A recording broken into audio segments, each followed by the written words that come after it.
अस्सलाम वालेकुम, आप देख रहे हैं मुबश्शिर लुकमान यूट्यूब चैनल। मेरा नाम मुबश्शिर लुकमान है। आपको एक मैं इंटरेस्टिंग बात बताऊं कि कल और परसों हमने एक वीडियो की और उसके ऊपर मुझे कुछ लोगों ने सवाल किया कि यार ये ऐसा ही हो रहा है। तो मैंने कहा कि यार पॉलिटिक्स में कोई बात फाइनल नहीं होती है टिल द लास्ट स्टेज, जब तक हो ना जाए।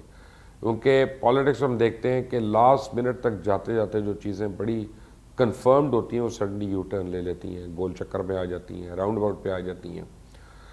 अब मैंने कहा कि इसको एक और तरीके से देखें कि जो भी मैंने आपको बताया कि पीडीएम जो है वो एक वजह तकलीफ़ है हुकूमत के लिए, और ख़ास तौर जमीयत उलमा इस्लाम जो है वो और मियाँ नवाज शरीफ मिलकर इस हुकूमत को बहुत एक सरप्राइज़ दे सकते हैं। आज मैं आपको तस्वीर का एक दूसरा रुख दिखाता हूँ। जो हुकूमत में अगर आप बैठे हों या पीटीआई में अगर आप हों तो आप उसको किस तरह से देखेंगे। अब हो ये रहा है कि जमीयत उलमा इस्लाम फ़े ने मुनहरिफ अरकान के ख़िलाफ़ कार्रवाई करते हुए 4 अहम रहनुमाओं को अपनी पार्टी से निकाल दिया। मौलाना मोहम्मद खान शेरानी, हाफिज़ हुसैन अहमद, मौलाना गुल नसीब खान और मौलाना शुजाउल मुल्क की बुनियादी रुकनीत ख़त्म करके पार्टी से निकाल दिया गया। ये बड़ा प्रॉब्लम है यहाँ पे, और ये मसला इतना आसान नहीं जितना लग रहा है। चारों रहनुमाओं के जो पार्टी रहनुमा पार्टी नज़म से मुतल्लिक प्रोग्राम में शिरकत करेगा उसकी रुकनीत भी ख़त्म कर दी जाएगी। हाफिज़ हुसैन अहमद क्या कहते हैं? हाफिज़ हुसैन अहमद कहते हैं एक तो हमें इस हवाले से कोई बाज़ाब्ता इत्तला नहीं है और ना ही हमें कोई शो कॉज नोटिस मिला कि हमें पता हो, ये तो टीवी पे हम देख रहे हैं। उन्होंने कहा कि मैं वजाहत कर दूं कि हम जमीयत उलमा के हैं ही नहीं। यानी वो कमाल है कि वो कह रहे हैं हम जमीयत उलमा इस्लाम फजल रहमान ग्रुप के हैं ही नहीं, बल्कि जमीयत उलमा इस्लाम पाकिस्तान के रुकन थे और रहेंगे। ये बड़ी एक टेक्निकल बात है। वो कहते हैं कि मेरी रुकनीत 1973 से है, जब जमीयत उलमा इस्लाम के कायद मौलाना मुफ्ती महमूद ने अपने कलम से मुझे रुकन बनाया। मौलाना शेरानी समेत दीगर रहनुमा भी मौलाना फजल रहमान से पहले किए। उन्होंने वालिद के इंतकाल के बाद जमीयत उलमा इस्लाम के साथ फ़े लगा दिया। जिस मंशूर के तहत पार्टी बनी थी उस मंशूर के तहत पार्टी को चलाया जाए। पार्टी में अब मौरूसियत है, मौलाना मौरूसियत से पार्टी चलाना चाहते हैं। JUI पाकिस्तान के प्लेटफॉर्म से अपनी आवाज़ बुलंद करेंगे, ये हाफिज़ हुसैन अहमद साहब कह रहे हैं। और उस हवाले से अब ये खबरें आ रही हैं कि जमीयत उलमा इस्लाम में अब ये सिलसिला रुक नहीं रहा, बल्कि पार्टी की आदत के ख़िलाफ़ जमीयत उलमा इस्लाम के अंदर काफ़ी अरसे से चलती कशमकश पार्टी की आदत के चुनाव के हवाले से आखिरी इजलास से मरकज़ी शूरा के बहुत से अरकान नहीं आए और कई लोगों ने अपनी नाराज़गी और अदम एतमाद की वजह से गोशा नशीनी इख्तियार की हुई थी। अब पार्टी के बलूचिस्तान से ताल्लुक़ रखने वाले मरकज़ी रहनुमा जो कि रुकने कौमी असम्बली और सेनेटर रह चुके हैं, मौलाना से खफा हैं। इस वक्त तो 2 ऑप्शन हैं। एक तो नाराज़ रहनुमा जमीयत उलमा इस्लाम यानी समीउल हक, जो कि मौलाना समीउल हक की वफ़ात के बाद बिल्कुल गैर फ़ाल है, उसे ज्वाइन कर सकते हैं। और दूसरा ऑप्शन के तौर पर नाराज़ रहनुमा पार्टी इंतखाबात के लिए रिक्विजिशन जमा करके इजलास बुला सकते हैं, क्योंकि जब ये सब मरकज़ी मजलिस शूरा के रुकन हैं, अरकान हैं, तो ये सूरत हाल मौलाना फजल रहमान के लिए काबिल कबूल नहीं होगी। अब जमात के कारकुनों की एक बड़ी तादाद इन रहनुमाओं की हामी है। मौलाना शेरानी, हाफिज़ हुसैन अहमद, मौलाना गुल नसीब पार्टी में बहुत सी तब्दीलियाँ रहनुमा कराने की सलाहियत रखते हैं और मुमकिन तौर पर हुकूमत से इस्तीफ़ा मांगने वालों से पार्टी के सीनियर अरकान भी इस्तीफ़ा मांग सकते हैं। इस वक्त बलूचिस्तान में मुकम्मल तौर पर और KPK में जुज़वी तौर पर JUIF जो है उसको मुश्किलात का सामना है, क्योंकि कई लोगों का ख्याल है कि आइन के तहफ़्फ़ुज़ की बात करने वाले मौलाना फजल रहमान बदकिस्मती से खुद को पार्टी को गैर जमहूरी अंदाज में चला रहे हैं और पार्टी आइन के खिलाफ वर्जी करते हुए उसके अंदर मुखालिफ आवाज़ों को घूंटा जा रहा है। अब इलेक्शन कमीशन ने ज़िमनी इलेक्शन का ऐलान करके पूरी की पूरी अपोजिशन को बैकफुट पे खड़ा कर दिया। अब पीपल्स पार्टी जो है ज़िमनी इंतखाबात लड़ने पर मुत्तफ़िक है, PDM इस्तीफ़ा देना चाहती है। तो अब ज़िमनी इंतखाबात लड़ना बज़ाते खुद एक तज़ाद है, एक ऑक्सीमोरॉन है कि पीपल्स पार्टी ने ज़िमनी इंतखाबात के लिए अपने उम्मीदवारों के नामों का भी ऐलान कर दिया। अब सवाल ये है कि आपने अगर असेंबली से निकलना है और इस्तीफ़े देने हैं तो इलेक्शन में हिस्सा लेके करोड़ों रुपए क्यों लगा रहे हैं? अब ये अफवाहें भी उड़ाई जा रही हैं कि नून लीग और काफ लीग मिलकर पंजाब में हुकूमत बना सकती है।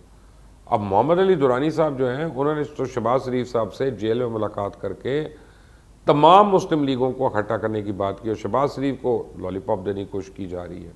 अब एक मुस्लिम लीग है कि जिसकी वजह से पहले कह सकते थे कि यार ये नहीं इकट्ठे होंगे, वो थी जनाब मुशर्रफ साहब की, परवेज़ मुशर्रफ साहब की।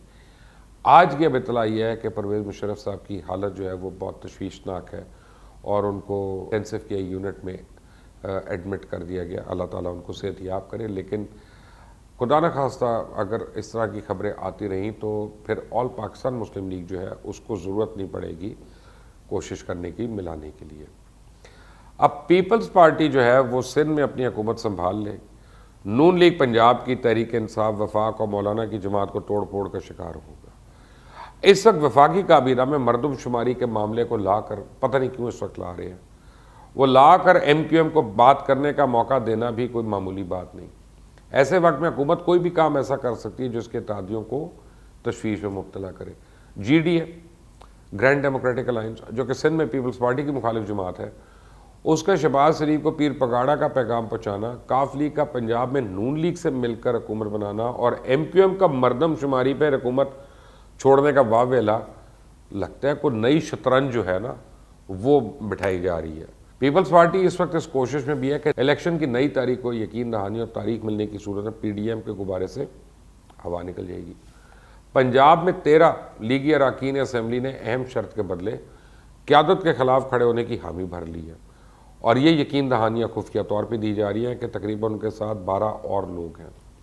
अब लीगी अरकान असम्बली ने अहम हुकूमती शख्सियत से मुलाकात की, अगले इलेक्शन में टिकट की गारंटी पर इस्तीफ़ा ना देने की यकीन दहानी करवाई जा रही है।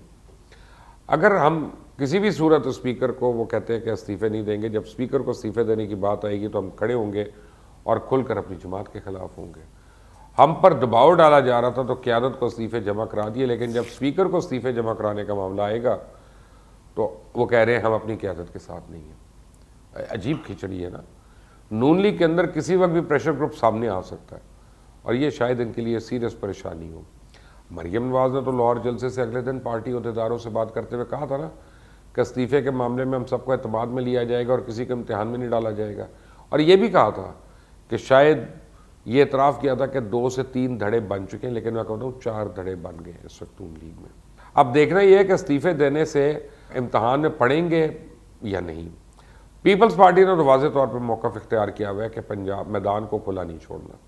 हमारी जमात सेनेट और ज़िमनी इलेक्शन में इंतखाब हिस्सा लेने पर मुत्तफ़िक है। आसिफ अली ज़रदारी तो चाहते हैं कि साबिक सेनेट के इलेक्शन से कबल इस्तीफ़े ना दिए जाएँ। हम ज़िमनी इंतखाबात के बॉयकॉट के हक़ में भी नहीं। PDM मिलकर सेनेट इलेक्शन लड़े तो 15 से ज़्यादा सीटें ले सकती है। और दूसरी तरफ नवाज शरीफ सेनेट इंतखाब से पहले इस्तीफ़े देने के हक़ में। फजल रहमान इस मामले को PDM के सरबराही इजलास में हल करना चाहते हैं। वज़ीर-ए-आज़म इमरान खान ने हुकूमती तर्जुमानों को अपोजिशन की इंतखाबी इस्लाहात में दोहरी पॉलिसी को बेनकाब करने और इनके कारनामे अवाम को बताने की हिदायत की है और कहा है कि पाकिस्तान डेमोक्रेटिक मूवमेंट इत्तेहाद अपनी मौत मर गया, इस्तीफ़े देने वाले अब इस्तीफ़ों से भाग रहे हैं। अपोजिशन का धांधली से मुतल्लिक़ बयानिया झूठा है। अपोजिशन इंतखाबी इस्लाहात में संजीदा होती तो सेनेट में ओपन वोटिंग की मुखालफत ना करती। मुस्लिम लीग नून में बड़े बड़े कब्ज़ा माफियाज मौजूद हैं। अपोजिशन का धांधली से मुतल्लिक़ बयानिया झूठा है। अपोजिशन इंतखाबी इस्लाहात में संजीदा होती तो सेनेट में ओपन वोटिंग की मुखालफत ना करती। पीपल्स पार्टी और मुस्लिम लीग नून मिसाक जमहूरियत की शिक 23 से भी मुकर रही हैं। इसमें सेनेट इलेक्शन ओपन वोटिंग से कराने का कहा गया था। अब ये तो हुकूमत का बयानिया है। इस वक्त PDM तहरीक के दूसरे और आखिरी मरहले के लिए अभी तक ना इज्तिमाई तौर पर होमवर्क किया गया, ना ही कारकुनान को टास्क दिया गया और PDM में शामिल जमातों की ज़िलाई तंजीमों को भी इल्म नहीं कि लॉन्ग मार्च होना कब है, उसका ज़ाब्ता अखलाक होगा क्या। इस हवाले से कारकुन टोटली बेखबर हैं। आने वाले दिन मुल्की सियासत में इंतहाई दिलचस्प सूरत हाल इख्तियार कर सकते हैं। देखते ही हैं कि कोरा हुकूमत का नाम निकलेगा या फिर अपोजिशन के। मैं आपको सिर्फ एक बात बताऊँ कि मैं अभी तक कायम हूँ कि जनवरी से ठंड जो है वो गर्मी में तब्दील होना शुरू हो जाएगी और ये हालात बहुत गर्म हो जाएंगे। देखते रहिएगा, स्टे ट्यून्ड। अगर आप इसको सब्सक्राइब करते हैं, बेल आइकॉन को प्रेस करते हैं तो जितने भी हमारे आने वाले अपडेट्स और वीडियोस होंगे वो आप तक फौरी तौर पे पहुंच जाएंगे। अल्लाह हाफ़िज़।